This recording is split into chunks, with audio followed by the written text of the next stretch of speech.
how to make money in sports cards, and most importantly, how to make enough money to do it full time. That is the question. At least that's the question Flipping Steve asked on Off Center about a week and a half ago when he said, "I want these vloggers to be honest. Who's paying for your car payments? Who's paying for your parking? Who's paying for your airfare when you go to a trade show? When you go to Dallas, it costs us so much money.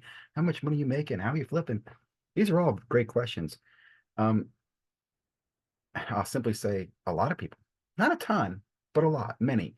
I put it this way: for every one you see on YouTube telling you how they're doing it, there's probably dozens just like him that you just don't see.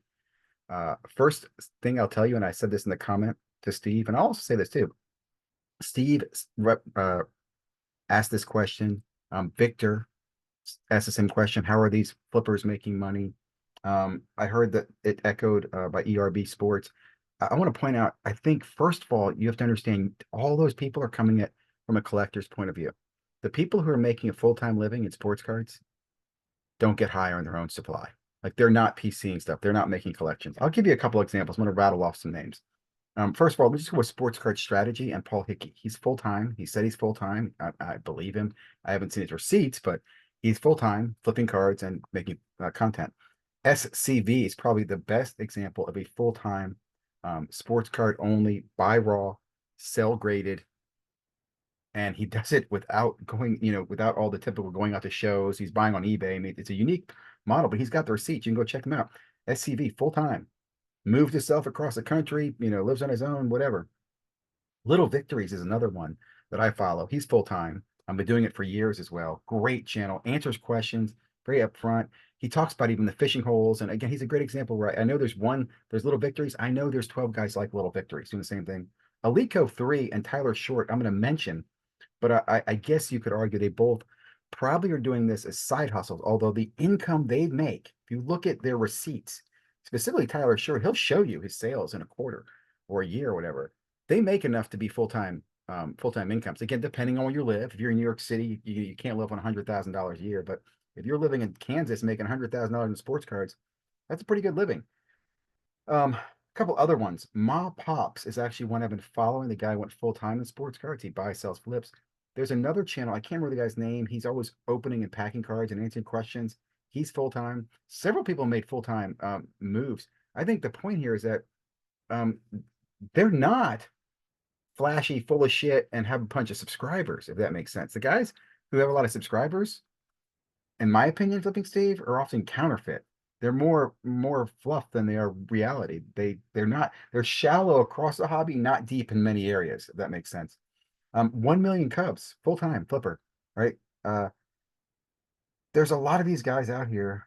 I have one here. Say their names. I'll tell you this. So, Steve, what I guess I'd ask you is when you ask who are these people, I'd like to see the receipts.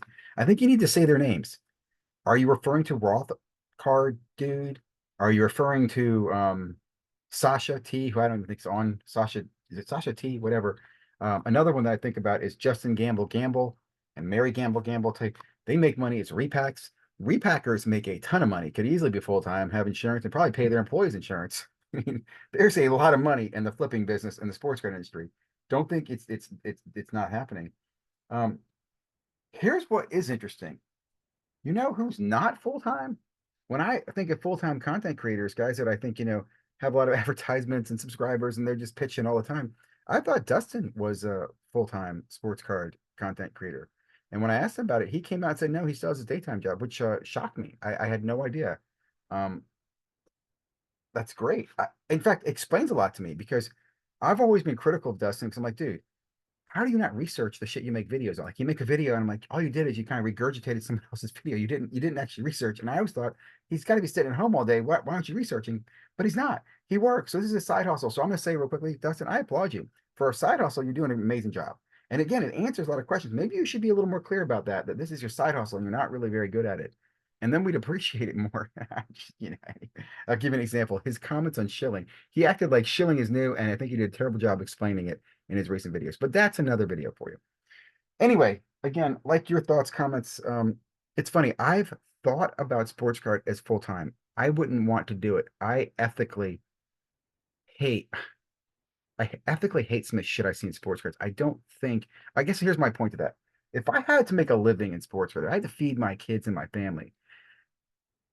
I think it's harder to hold a high ground. Like you might see me with a repack product. If I had to put, food on the table and make sure my kids were provided for, I might make a repack product. And the reason I say that is exactly why I fear people getting into sports cards. You get into it as a side hustle, but when it becomes your dependency, when it becomes your livelihood, your ethics, hmm, you see what I'm saying, guys?